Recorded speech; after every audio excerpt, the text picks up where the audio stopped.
Mga kababayan, huwag nyo nang hanapin ang mga pulis sa presinto sapagkat kami ay nasa inyo ng mga telepono. Dial 911, darating kami sa loob ng 5 minuto. Lilingkod sa bawat Pilipino at magbibigay ng tamang impormasyon para sa tahimik at maayos na Pilipinas. Police News Network, alagad ng batas, tagapagtaguyod ng balitang pulis, sandigan ng mamamayan, patnubay ng katotohanan. Kampo Krame, maghahatid ng pinakahuling kaganapan at nagbabagang balita. Ito ang PNN Police News Network. At ngayon, ang inyong mga tagapagbalita. Ng araw, bagong Pilipinas. Ako ang inyong alagad ng batas, tagataguyod ng balitang pulis. Patrolwoman Melanie Mapa, maghahatid sa inyo ng tamang balita, kwento ng pulis at serbisyo para sa mamamayan. At ito ang PNP News Online. Ang pangunahing balita ng Police News Network, alagad ng batas, tagataguyod ng balitang pulis.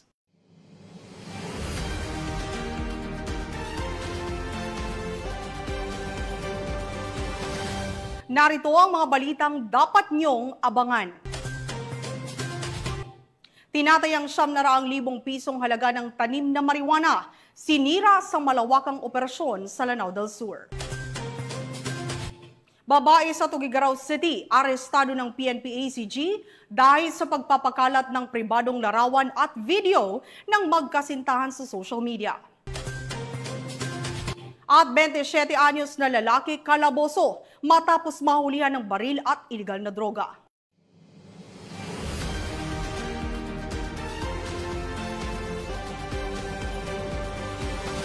Narito ang mga balitang hatid ng ating PNN correspondents mula sa iba't ibang panig ng bansa.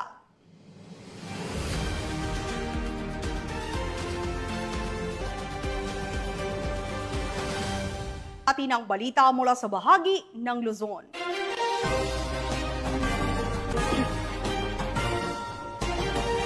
Timbog ng Regional Anti-Cybercrime Unit 2 ang isang babae sa Tuguegarao City, Cagayan dahil sa pagpapakalat nito ng mga pribadong larawan at video ng magkasintahan sa social media. Nakatutok dyan si Patrolwoman Mary Grace Artizuela. Arestado ang isang 39 anyos na babae matapos nitong ipakalat ang mga pribadong larawan at video ng magkasintahan sa social media gamit ang nakuhang akses mula sa nawawalang cellphone ng biktima. Batay sa investigasyon, ginamit ng suspect ang Facebook account ng biktima para ipakalat ang mga pribadong larawan at video ng magkasintahan. Nagbanta pa ang suspect na ipagpapatuloy ang pagpapakalat ng mga ito kapalit ng halagang 20,000 piso. Agad nagsagawa ng entrapment operation ang mga tauhan ng Regional Anti-Cybercrime Unit 2 katuwang ang Tuguegarao City Police Station sa isang hotel sa Tuguegarao City, Cagayan kung saan matagumpay na naaresto ang suspect. Pansamantalang nasa kustodiya na ito ng Tuguegarao City Police Station at nahaharap sa mga kasong photo and video voyeurism at robbery with violence against or intimidation of persons. Mula dito sa Kampo Krame, ako ang inyong PNN correspondent, Patrolwoman Mary Grace Artizuela, nagbabalita para sa Police News Network, alagad ng batas, tagataguyod ng balitang pulis. Maraming salamat, Patrolwoman Artizuela. Samantala, isang 27 anyos naman na lalaki ang naaresto ng kapulisan matapos mahulihan ng baril at iligal na droga sa Caloocan City. Ang detalye ng report mula kay Patrolwoman Glazel Ann Esperanza. Habang nagpapatrolya ang mga kapulisan ng Caloocan City Police Station, Congressional Substation 9 sa Barangay 171 Caloocan City, isang concerned citizen ang lumapit at nag-ulat na siya ay tinakot ng isang lalaki gamit ang baril. Agad na rumisponde ang kapulisan at nagtungo sa lugar. Doon ay nakita nila ang suspect na nagtanghang tumakas, ngunit agad ding itong naaresto. Nakuha sa kanyang isang kalibre 45, magazine na may 5 bala at 7 gramo ng hinihinalang shabu na nagkakahalaga ng 47,600 pesos. Kasalukuyan ng nasa kustodiya ng pulisya ang suspect at naharap sa kasong grave threats, resistance and disobedience, illegal possession of firearms and ammunitions, at possession of illegal drugs. Isinailalim siya sa medical na eksaminasyon bago ilipat sa IDMS at Station Drug Enforcement Unit para sa kaukulang investigasyon. Mula rito sa Northern Police District, ako po ang inyong PNN correspondent, Patrolwoman Glycelan Esperanza, alagad ng batas, tagataguyod ng Balitang Pulis. Maraming salamat, Patrolwoman Esperanza. Arestado ng Cagayan Cops ang isang individual na wanted sa kasong paglabag sa Republic Act 10591 o ang Comprehensive Firearms and Ammunition Regulation Act sa bayan ng Peñablanca, Cagayan. Nakibalita dyan si Police Corporal Roldan Giab. Isang most wanted person sa isinagawang operasyon ng kapulisan sa barangay Kibal, Peñablanca, Cagayan, nito lamang ika-23 ng Hunyo taong kasalukuyan. Kinilala ang suspek na si alias Jomar, 49 na taong gulang, may asawa at isang magsasaka at residente sa bayan ng Igig, Cagayan. Si alias Jomar ay kinikilalang isa sa mga most wanted person at nahaharap sa kasong paglabag sa Section 28 Paragraph A na may kaugnayan sa Section 28 Paragraph G ng Republic Act 10591 o ang Comprehensive Firearms and Ammunition Regulation Act at may inirekomendang piyansa na nagkakahalaga ng 220,000 pesos para sa kanyang pansamantalang kalayaan. Ang operasyon ay pinangunahan ng Igig Police Station katuwang ang Provincial Intelligence Team Cagayan South, Regional Intelligence Unit 2, 204th Maneuver Company ng Regional Mobile Force Battalion 2 at ang Peñablanca Police Station. Patuloy ang pagpapaigting ng mga otoridad sa kampanya laban sa kriminalidad upang mapanatili ang kapayapaan at kaayusan sa lalawigan. Mula dito sa lalawigan ng Cagayan, ako ang inyong Police News Network Correspondent, Police Corporal Giab, alagad ng batas, tagataguyod ng Balitang Pulis. Maraming salamat, Corporal Giab. Hindi na nakapalagpa ang isang high-value individual matapos itong maaresto sa isinagawang buy-bust operation ng pulisya sa Parañaque City. Ang report mula kay Patrolwoman Mika May Bahiwag. Nasa kote ang isang high-value individual na pinangalanang si alias Mark, 21 anyos, sa ikinasang buy-bust operation ng Parañaque City Police sa Silverio Compound, Barangay San Isidro, bandang 9 o'clock ng gabi. Nakumpiska sa operasyon ang humigit kumulang 80 gramo ng hinihinalang shabu na may halagang 544,000 pesos, buy-bust money, cellphone at backpack. Sinampahan naman ng kasong paglabag Sections 5 at 11 Article 2 ng Republic Act 9165 o mas kilala bilang Comprehensive Dangerous Drugs Act of 2002 ang nasabing suspect. Patuloy ang Parañaque Police sa kampanya kontra droga bilang suporta sa AAA ng NCRPO at advokasya ni Chief PNP Police General Nicolas D. Torre III. Mula dito sa Camp Bagong Diwa, ako po ang iyong PNN correspondent, Patrolwoman Mika May Bahiwag, alagad ng batas, tagataguyod ng Balitang Pulis. Maraming salamat, Patrolwoman Bahiwag. Samantala, nagsagawa ng isang makabuluhang bisita eskwela ang Ipasindayo Cops sa Kalanasan, Apayao bilang bahagi ng kanilang kampanya para sa mas ligtas at maayos na pagbabalik paaralan ngayong pasukan. Yan ang balitang hatid ni Patrolwoman Myra Beran. Nagawa ng Apayao Police Provincial Office ang isang makabuluhang outreach program sa ilalim ng Oplan Bisita Eskwela I Am Song sa Bucarot Elementary School, Kalanasan, Apayao nito lamang ika-24 ng Hunyo taong kasalukuyan. Pinangunahan ni Police Lieutenant Colonel James S. Bauding, Chief ng Police Community Affairs and Development Unit ang aktibidad, katuwang ang matauhan ng PMDT Apayao at 2nd Apayao PMFC. Layunin ng programa na magatid ng kalaman, suporta at kasiyahan sa mga batang mag-aaral sa liblib na lugar ng Apayao. Ilan sa mga tampok na aktibidad ang pagbibigay kalaman tungkol sa Anti-Bullying Act o RA 10627, tamang nutrisyon at kalagahan ng pag-inom ng bitamina. Namahagi rin ang mga pulis ng puting t-shirt, school supplies, vitamins, at tsinelas sa mga mag-aaral. Sinamahan pa ito ng masayang laro at banding activities na lalong nagpasigla sa mga mag-aaral. Ayon kay Police Lieutenant Colonel Bauding, ang inisyatibong ito ay bahagi ng mas malawak na layunin ng Philippine National Police na paigtingin ang koneksyon at pagtutulungan ng pulisya at pamayanan, lalo na sa mga liblib na lugar.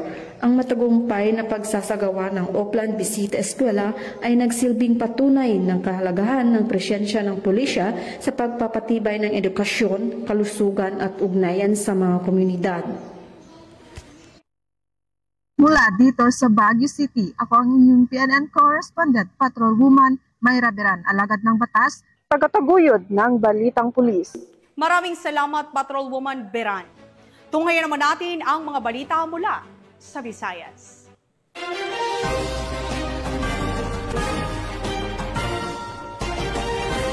Walang kawala sa batas ang isang babae matapos itong mahuli sa ikinasang buy-bust operation ng mga otoridad sa probinsya ng Guimaras. Yan ang tinutukang balita ni Patrolwoman Julibel Alvior. Sa patuloy na kampanya kontra iligal na droga, isang babaeng itinuturing na street-level individual ang nasakote ng mga kapulisan sa isinagawa buy-bust operation sa Barangay Santo Rosario, Buenavista, Guimaras, nito lamang 23 ng Hunyo taong kasalukuyan. Ang operasyon ay pinangunahan ng Provincial Drug Enforcement Unit ng Guimaras, katuwang ang Provincial Intelligence Unit, Buenavista Station Drug Enforcement Group at Guimaras Provincial Mobile Force Platoon. Kinilala ang suspect sa alias na Bebe, 22 anyos, at residente ng Purok Balok-Balok, Barangay Navalas, Buenavista, Guimaras. Ayon sa pulisya, matagal na itong minamanmanan dahil sa umano'y pagkakasangkot sa bentahan ng iligal na droga sa lugar. Na-recover mula sa suspect ang isang sachet ng hinihinalang shabu bilang buy-bust item at ang 500 pesos na marked money. Bukod pa rito, nakumpiska rin ang humigit kumulang 5 gramo pa ng iligal na droga na may halagang tinatayang 35,000 pesos sa street value. Naharap ngayon ng arestado sa kasong paglabag sa Section 5 at 11 ng Article 2 ng Republic Act 9165 o ang Comprehensive Dangerous Drugs Act of 2002. Ang pagkakahuli ng Guimaras PNP sa suspect ay isang hakbang patungo sa mas ligtas na kinabukasan para sa mga mamamayan dahil sa bagong Pilipinas ang gusto ng pulis. Ligtas ka. Mula dito sa Western Visayas, ako ang inyong Police News Network correspondent, Patrolwoman Julibel Alvior, alagad ng batas, tagataguyod ng Balitang Pulis. Maraming salamat, Patrolwoman Alvior. Samantala, upang higit pang mapabuti ang crime prevention at response capabilities ng kapulisan sa lungsod ng Cebu, pinagkalooban ng karagdagang advanced motorcycles ang Cebu City Police Office na ipinamahagi ng Police Regional Office 7 na pinangunahan ni Police Brigadier General Rodrigo Maranan, ang Regional Director ng Pro 7. Patrolwoman Annalyn Canoog sa report. Matagumpay na isinagawa ng Cebu City Police Office sa pangunguna ni Police Colonel Enrico E. Figueroa, Acting City Director, ang pagtanggap ng karagdagang mobility assets na bahagi ng kanilang pagpapaigting sa kakayahan ng kapulisan sa crime prevention at rapid response sa lungsod ng Cebu nito lamang 23 ng Hunyo sa taong kasalukuyan. Ginanap ang turnover ceremony sa Police Regional Office 7, Camp Serias Mea Senior, Cebu City, kung saan opisyal pinagkaloob ng Police Regional Office 7 ang dalawang karagdagang motorsiklo sa Cebu City Police Office. Pinangunahan ni Police Brigadier General Rodrigo A. Maranan, Regional Director ng Pro 7, ang nasabing pamamahagi ng kagamitan. Kabilang din sa mga pinagkaloob kamakailan ng Pro 7 ay ang 15 advanced Honda motorcycles na may 150cc engine capacity na particular inilaan para sa Tactical Motorcycle Riding Unit ng Cebu City Mobile Force Company. Layunin ng mga makabagong motorsiklong ito na mas mapabilis ang response time ng mga partiba at mas mapaigting ang presensya ng kapulisan sa mga komunidad, lalo na sa mga lugar na hindi madaling maabot ng malalaking sasakyan. Nagpahayag ng taos-pusong pasasalamat si Police Colonel Figueroa sa support ibinigay ng Police Regional Office 7. Binigyang diin niya ang malaking ambag ng mga bagong mobility assets sa pagpapatibay ng operasyon ng Cebu City Police Office laban sa komunidad at sa mas epektibong pagtugon sa pangangailangan ng komunidad. Ang programang ito ay bahagi ng patuloy na inisyatibo ng Philippine National Police sa modernisasyon ng kagamitan at pagpapaunlad ng kakayahan ng mga unit ito upang masigurong ligtas at mapayapa ang bawat pamayanan. Mula dito sa Cebu City, ako ang iyong PNN correspondent, Patrolwoman Annalyn N. Canoog, alagad ng batas, tagataguyod ng Balitang Pulis. Maraming salamat, Patrolwoman Canoog. At narito naman ang mga balita mula sa bahagi ng Mindanao.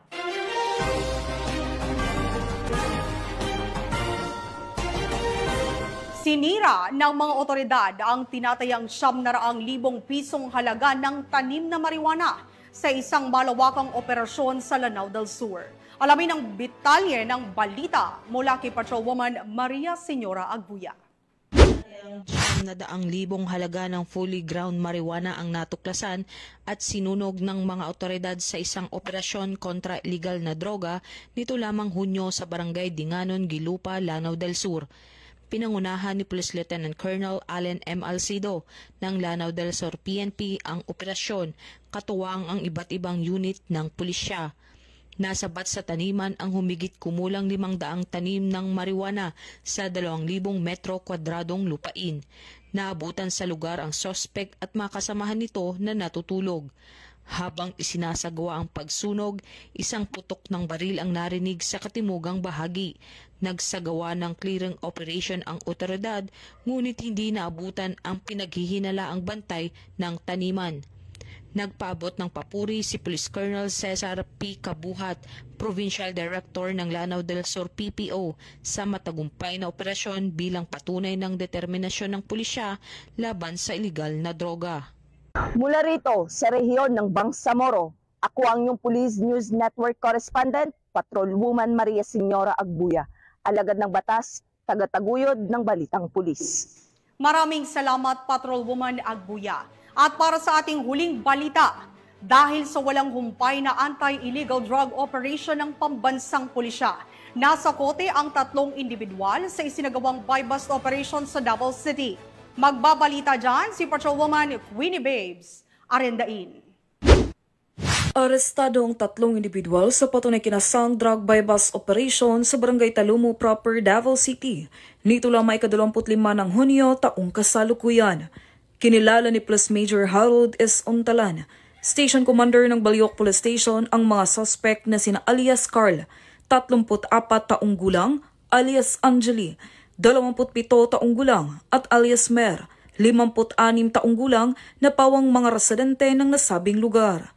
Ayon kay Police Major Untalan, naresto ang suspect sa pakipagtulungan ng mga personahe ng Baliok Police Station at sa koordinasyon ng Philippine Drug Enforcement Agency 11.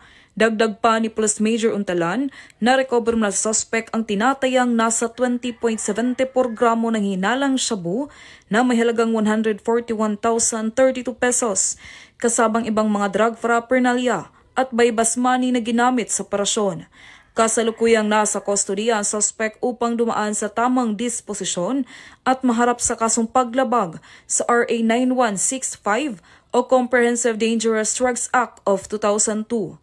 Samantala, ang laban kontra kriminalidad ay patuloy na pinapaigting ng Police Regional Office 11 sa pamumuno ni Regional Director Police Brigadier General Joseph R. Argiles, alinsunod sa kampanya ng Bagong Pilipinas na panatilihin ang kapayapaan at kaayusan tungo sa pagsulong ng bansa. Mula dito sa Police Regional Office 11, ako yung PNN Correspondent, Patrolwoman Queenie Babes Arendain, alagad ng batas, tagataguyod ng Balitang Pulis. Maraming salamat, Patrolwoman Arendain. At yan ang mga balitang nakalap ng ating PNN correspondents mula Luzon, Visayas at Mindanao. Sa ngalan ng pamunuan ng Philippine National Police, sa pangunguna ni PNP Chief Police General Nicolas Torre III at sa pamumuno ni President Ferdinand Bongbong Marcos Jr., kami ay maglilingkod sa bawat Pilipino at magbibigay ng tama at balanseng balita dahil dito sa bagong Pilipinas, ang gusto ng pulis, ligtas ka. At bilang bahagi ng mas pinabilis at pinalawak na emergency response system, muli naming ipinapaalala ang panawagan ni Chief PNP na huwag nyo nang hanapin ang mga pulis sa mga presinto sapagkat sila ay nasa inyo ng mga telepono. Dial 911, darating sila sa loob ng 5 minuto. Ang 911 ay bukas 24/7, maaring tawagan kahit walang load at handang tumugon sa anumang uri ng emergency. Ipagbigay alam sa inyong pamilya, kaibigan at komunidad. Sa panahon ng pangangailangan, 911 ang inyong katuwang. Mula rito sa tanggapan ng tagapag-ugnay ng Pambansang Pulisya, ako ang inyong alagad ng batas, tagataguyod ng Balitang Pulis. Patrolwoman Melanie Mapa, maghahatid ng tamang balita, kwento ng pulis at serbisyo para sa mamamayan. At ito ang PNP News Online, ang pangunahing balita ng Police News Network.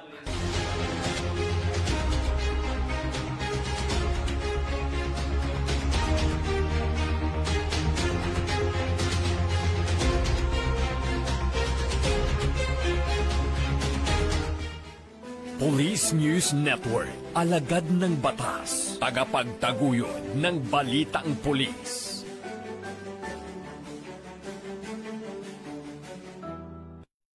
Mga kababayan, huwag nyo nang hanapin ang mga pulis sa presinto sapagkat kami ay nasa inyo ng mga telepono. Dial 911, darating kami sa loob ng 5 minuto.